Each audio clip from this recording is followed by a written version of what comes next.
when Elder Stevenson dedicated the Elko, Nevada temple. That was the first time that a temple has been dedicated under Apostolic Interregnum since 1888. So to give you some context, the Salt Lake temple wasn't dedicated until 1893. Yeah, 1888 was the Manti temple. Wilford Woodruff as the president of the 12. So right after John Taylor died. I love Wilford Woodruff. Master Qui-Gon, more to say, have you? With your permission, my master. Based on what I talked about on Friday, I did get up and bear my testimony in church today. And I said, basically, a short version of what I said in that Friday vlog, but basically, I said, look, I encountered a movie where the premise was, and by the way, I was expecting in Heretic the church to get dragged through the mud, and it really wasn't. I mean, not any more than any other religion was. I don't know why they particularly had to use sister missionaries, other than the fact that they're young single women who, are of the type that Hugh Grant's character seems to be wanting to interact with, shall we put it. But that does again beg the plot point question of, spoiler alert.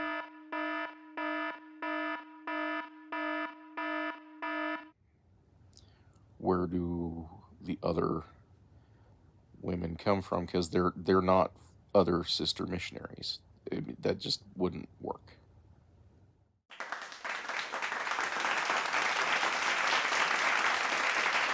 I said in the movie, the premise is that the one true religion is control over other people.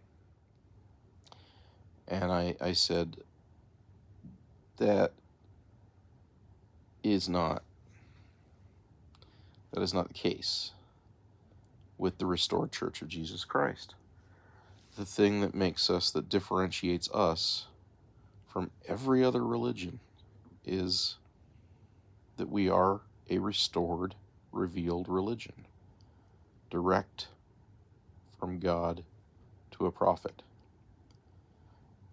The conceit in Heretic is that Judaism is the first monotheistic religion, and therefore it's the original, and everything that came after it is an iteration of Judaism. And yes, if that's your understanding, I can see how that would be a fair premise. The thing is that Judaism itself was a restoration of the one true religion, which was given to Adam originally. And let me just talk about that really fast. We know from the book of Moses, which of course we received through Joseph Smith, so take this with a grain of salt. But again, how is Joseph Smith coming up with this stuff on his own? I really, if you're intellectually honest with yourself, you read the Book of Mormon, you read the Doctrine and Covenants, you read the Pearl of Great Price, everything that went through Joseph Smith's hands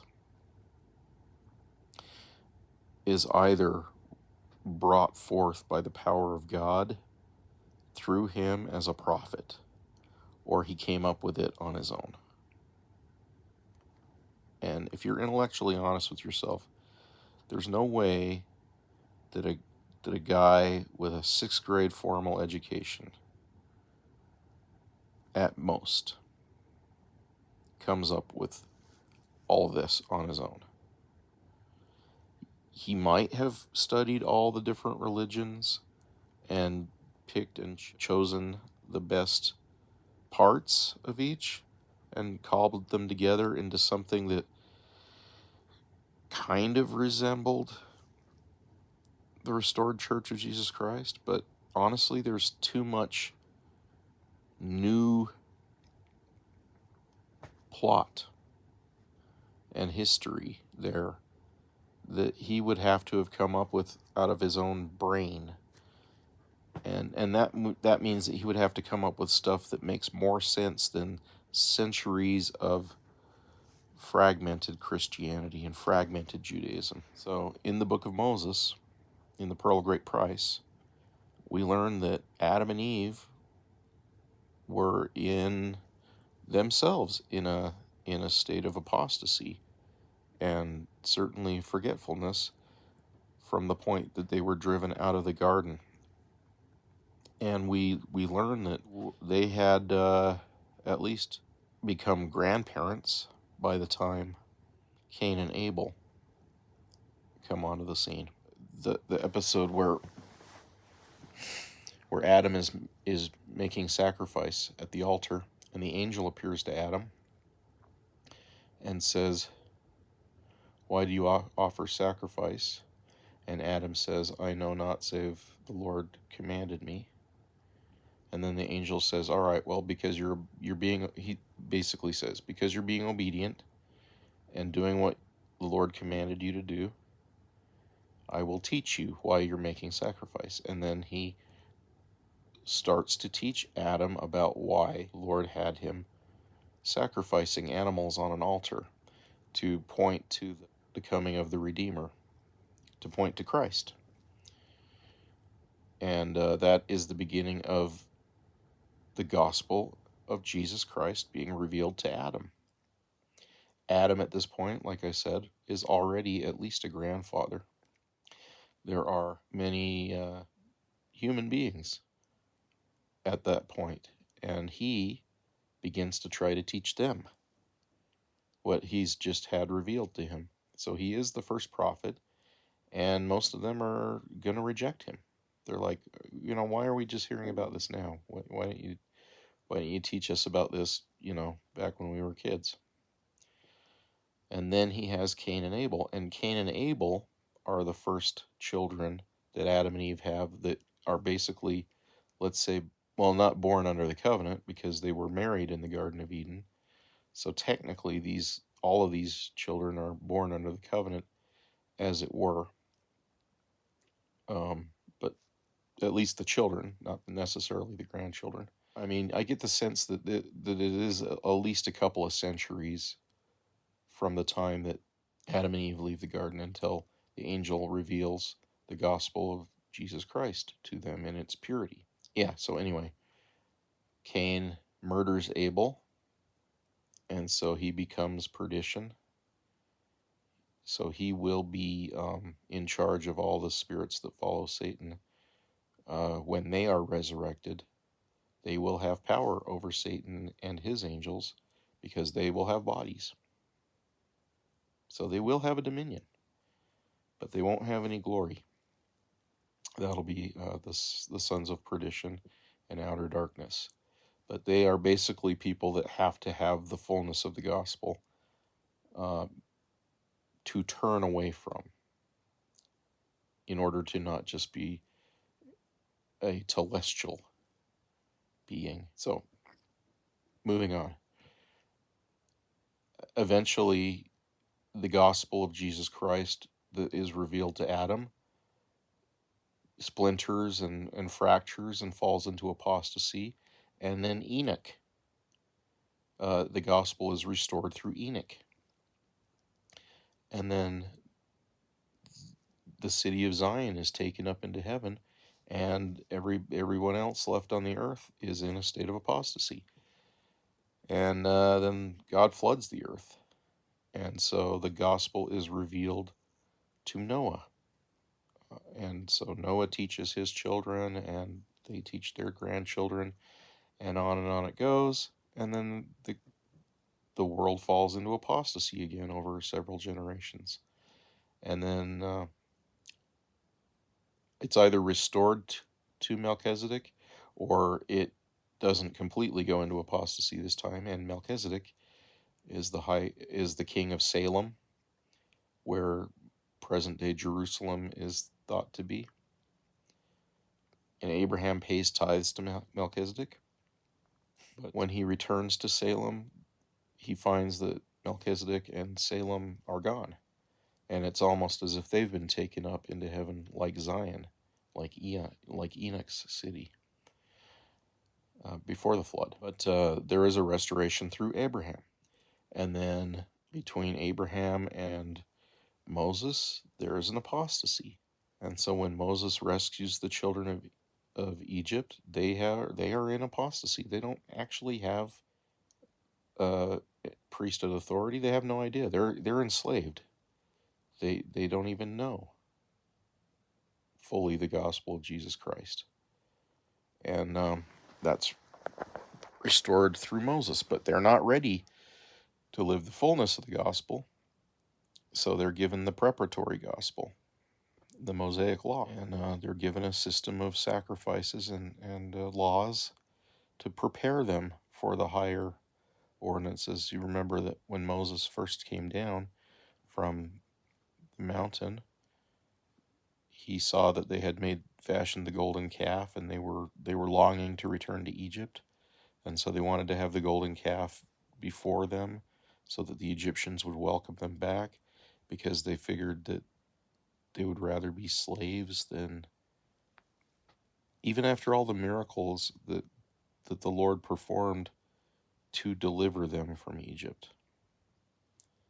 And this is all the tribes of Israel, not just Jews, not just the descendants of Judah.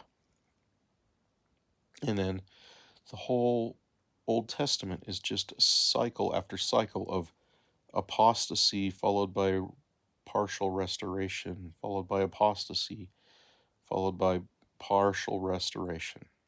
And then again, John and Jesus, John the Baptist and Jesus restore the gospel of Jesus Christ. And this time, Christianity has a name. Before then, it's sort of an unnamed Messiah. Isaiah, the prophet Isaiah, though, gives clues to ancient Israel that the Messiah they're looking for is, in fact, Jesus of Nazareth when he comes. He fits all of the Isaic messianic prophecies. And then we have what's called the Great Apostasy, which is centuries of changing, and all the apostles were killed, and the ancient Christians were sort of scattered and driven and splintered, and priesthood authority was taken from the earth. And those translated beings such as John, Moses, Elijah, who had priesthood authority, were commanded not to confer it to others. And so you have the Nicene Creed, which doesn't even get written till the 3rd century, around then. And I mean, everything that they talk about in the Da Vinci Code is true. All the problems with the Bible that Lee Teabing, Ian McKellen's character, has, with the way that the Bible came forth, they're all accurate. It's not fictional. And the Bible didn't come from facsimile from God. These are journals and records that were curated over time and copied and translated, and who knows how many hands they went through, that were well-meaning and well-intentioned, but just trying to make sense of it, from their own understanding. And so by the time Joseph Smith is a 14-year-old boy, his mom's a Methodist, and his dad won't join a church because he doesn't know which church is the true church, because they all sort of, to use lines from The First Vision, the short film that the church put out in the 70s, but the preacher comes up to Joseph Smith, one of the churches that he's investigating, and says, "So you've decided to get religion, have you? Do you have it in mind which church you'd like to join? And Joseph Smith says, I don't know which church is the right church. And he says, well, my boy, every church is true so long as they preach Christ. And young Joseph says, but they all disagree and contradict each other. In my 15th year, there was in the place where we lived an unusual excitement on the subject of religion that became general among all the sects in that region of the country. We'll have the good pleasure of hearing from one of the finest preachers in the state of New York, Reverend Bailey.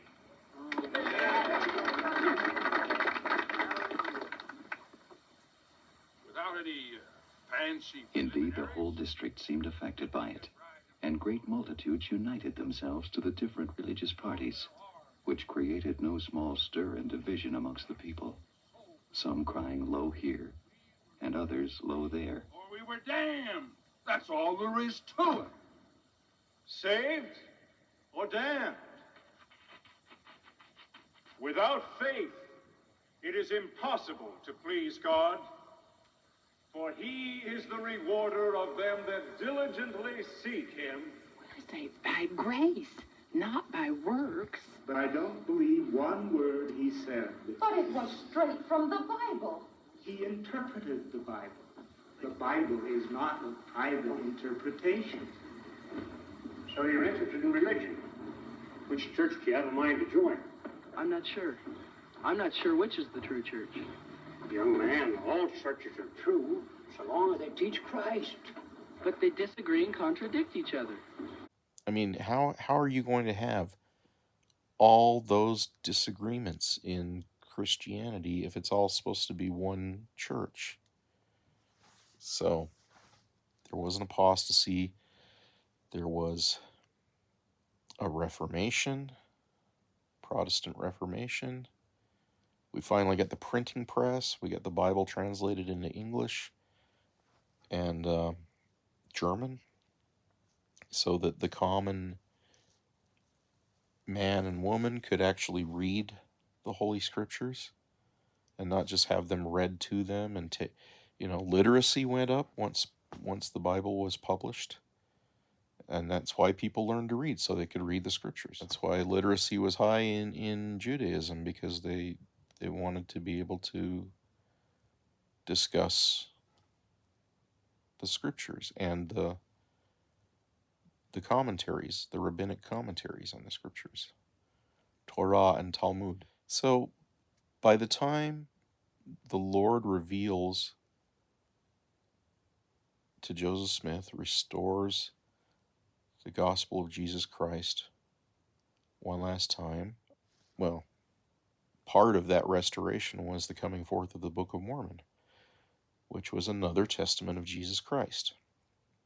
You cannot account for the Book of Mormon, for the existence of the Book of Mormon, in any other way than one of two ways. Either Joseph Smith wrote it himself, and it's a complete fraud, and the three witnesses completely lied, even though all three of them left the church. They never denied their testimony of having seen the angel Moroni and the plates. I mean, there are a lot of problems. You have to either way, you have to take things with a grain of salt. It's set up that way. It's designed that way to be the instrument that God has prepared for the gathering of scattered Israel in our day. And the idea being that everyone on earth today is either adopted into one of the tribes of Israel or literally has blood lineage back to Jacob. Between all the centuries of scattered Israel and intermingling of genetics throughout the world, I wouldn't be surprised if everyone could trace their lineage back to Jacob through one of the 12 tribes. How would you know? I mean, they say that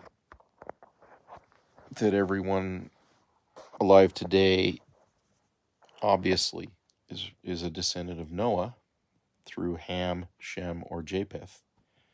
And that would be sort of the white races, the black races, and the Asian races, represented with the three sons of Noah. But there's been so much traffic between nations over the course of the centuries, the millennia, that how would you even know? How would you even be able to tell? It's all conjecture. But it doesn't matter, because you can be adopted into, especially when you receive your patriarchal blessing, the patriarch will declare which tribe you come from, either spiritually or literally. And it doesn't really matter at this point. But gathering of scattered Israel is happening. This is not an iteration of any former religion that came before it. And Judaism is not the first monotheistic religion in the history of mankind to ever exist on this earth. And we know that. We know that from the book of Genesis. Which everything in Genesis predates Judaism. Moses predates Judaism itself, because Moses is from Levi. He's Levitical. And those books of Moses are having to do with all tribes of Israel, and in a broader sense, all the seed of Abraham, the father of many nations. So, all right, thanks. Anyway, happy Sunday to you, and I'm gonna call it peace in this world and eternal life in the world to come. Section 59. Later.